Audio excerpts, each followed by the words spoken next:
guys, this is Alea Jen and welcome back to my YouTube channel. So for today's video, marami sa mga first timer or marami sa mga viewers ko yung nagre-request ng video about nga daw kung paano ang step by step na gagawin pag nasa airport ka na. So pagka first timer ka, magwo-worry ka talaga. Ayan, so nung bago ako, yan din yung ano sa sarili ko, nung bago yung flight ko, kung may makakasabay ba ako, kung ano ba yung gagawin ko doon. Kasi ang ano ng airport ng Terminal 1, iba sa Terminal 3 na domestic flight. Ayan, so ang gagawin nyo is pagdating nyo doon, tignan nyo muna yung ticket nyo kung Cebu Pacific yung airline na sasakyan nyo, Cathay, ano pa yung iba dyan, Air Asia, ayan, Philippine Airline, hanapin nyo. And then, pag nakita nyo yung boat ng Cebu Pacific, dun kayo mismo papasok na pinto. Meron kasi sa Philippine Airlines, sa Cathay, iba-iba po yan. So, pag Cebu Pacific yung nakalagay sa ticket mo, edi yun yung pasukan mo na pinto, yung Cebu Pacific. And then, pagdating mo doon is aantayin mong magbukas yung para sa check-in baggage. Ayan. So, yun una agad yung aanuhin mo. Titignan mo kung bukas na. Kasi yung check-in baggage, ayan, matagal siya bago magbukas. Halimbawa, pag yung flight mo is 5 in the morning, parang ano na sila nagbubukas? 2 in the morning or 1 in the morning. Kaya matagal-tagal din kami nag-antay nun na magbukas. So, habang nag-aantay kayo, is umupo muna kayo malapit dyan. And, ginawa ko nun is humiga ako, nakatulog ako doon sa gilid. And then, ginising ako ng guard, bawal daw humiga. Pero nakahiga na ako. Ayan, so nakatulog, nakaidlip na ako. Ayan, so kasi sobrang pagod ko talaga.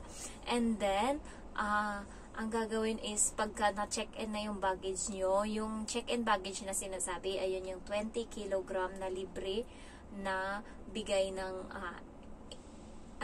employer natin. Kasama yan sa binayaran nila yung 20 kg.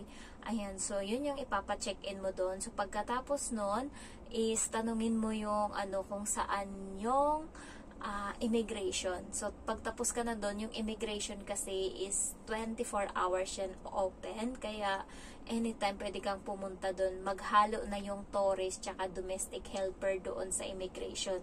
Ayan. So, pag may kasama ka, isabay-sabay kayong pumunta. Halimbawa, 4 kayo. So, 4 kayo doon na magkatabi sa pila.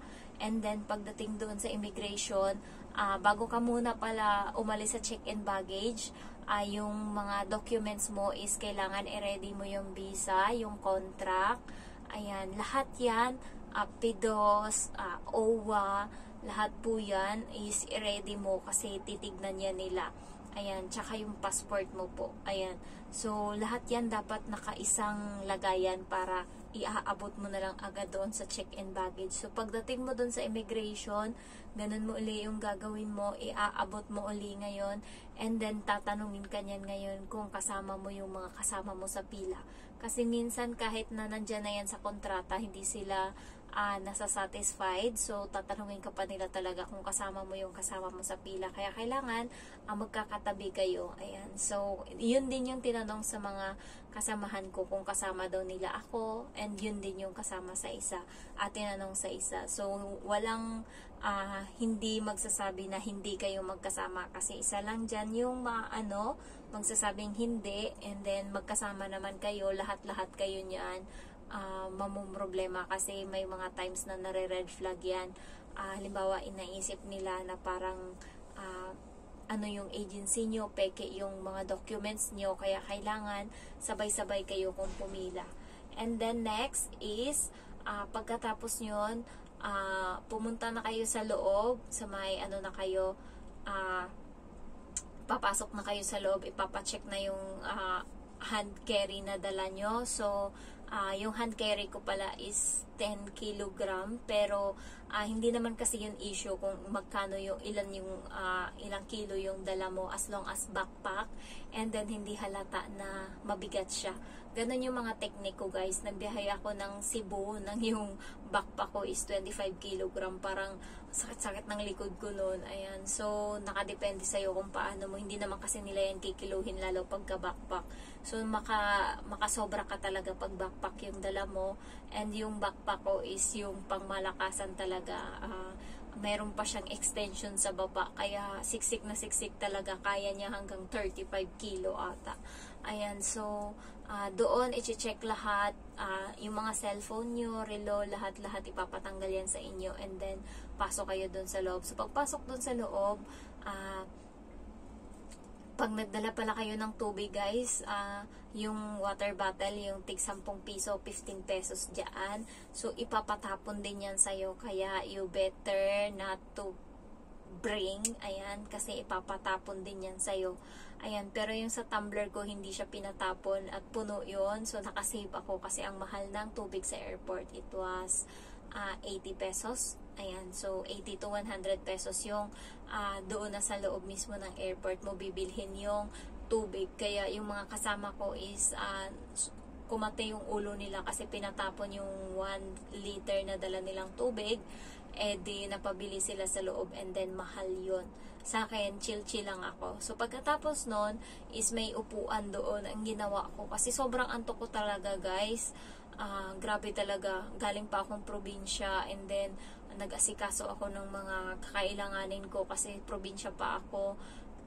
31 ng gabi yung flight ko pabalik ng ng Manila. So, dumating ako is madaling araw na ng June 1, and then June 2 flight ko na. So, June 1, inasikaso ko na lahat ng mga kakailanganin ko. Ayan, so nagpagupit na ako ng buhok. Yung maleta ko, inasikaso ko uli.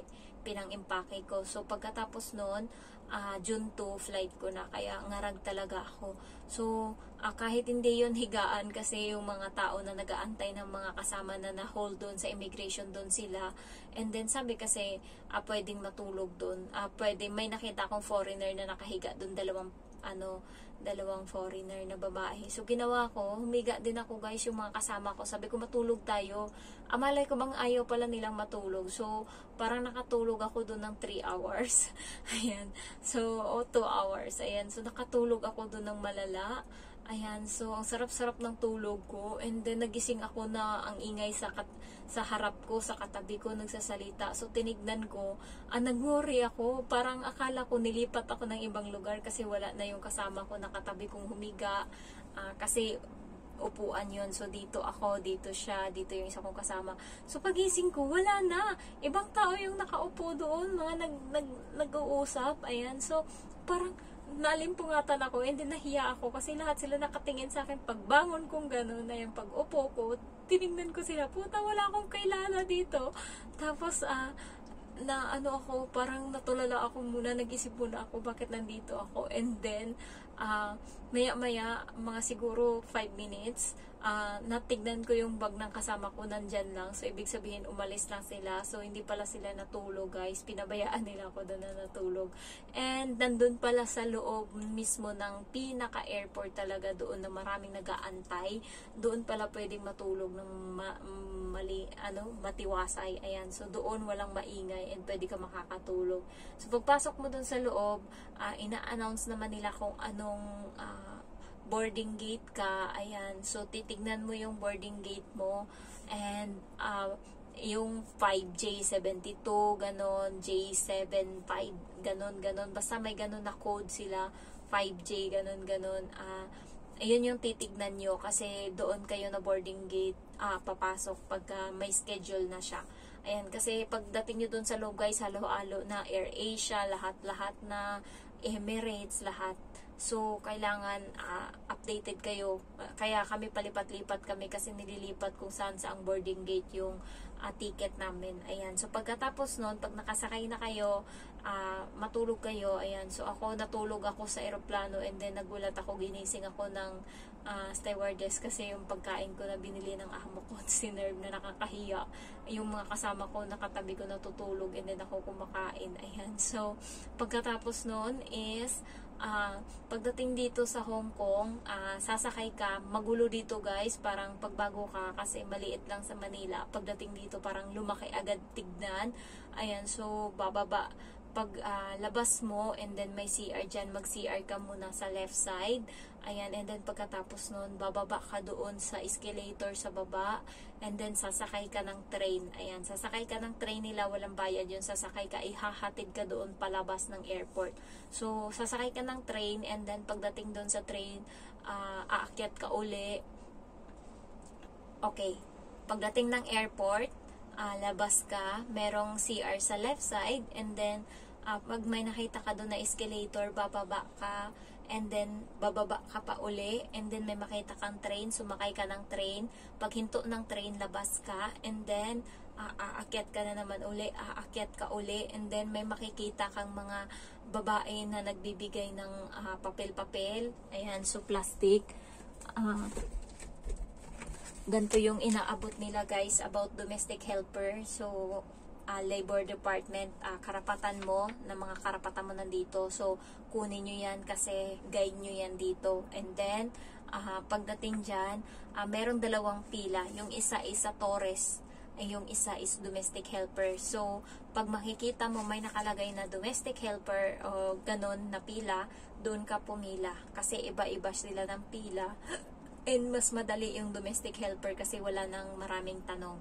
And then pagkatapos nun, pagpunta mo dun sa immigration, and then ibigay mo yung passport mo, and then visa, and then antayin mo na bibigyan ka nila ng papel na i-stapler nila doon sa passport mo. So, ayun, magkaroon na ng tatak yung passport mo, and then labas ka. So, kung ano yung instruction ng office mo, yung instruction kasi sa akin is, sumakay ako ng train, and then susunduin nila ako pagdating sa central. Ayan, so may susundo sa akin. May, yung isa kong kasama, inutusan siya na sumakay ng taxi, and then sabihin sa taxi na gantong bahay, gantong building. And then yung isa kong kasama is inutusan siya na magsakay ng bus. Ayan, so pinag-bus siya hanggang sa makarating ng bahay nila. Ayun, sa akin kasi guys, iba, sinundo ako sa may central kasi pinag-medical pa muna ako bago ako pinunta sa agency, and pagdating sa agency, doon ako kinuha ng employer ko. Sila kasi diretso na sila employer. So, nakadepende sa instruction ng office nyo. So, ganun lang guys yung procedure ng pagsakay sa airport. Ayan. So, I hope na satisfied ka sa explanation ko, and sorry, hindi kita na-tag or na-mention kasi nakalimutan ko na, ang dami ko sing comment. So, thank you so much sa mga nag-subscribe, and salamat. Nakuha ko na yung sweldo ko sa YouTube, and malaking bagay na yun. Ayan, thank you so much guys for watching, and I love you all. Bye-bye.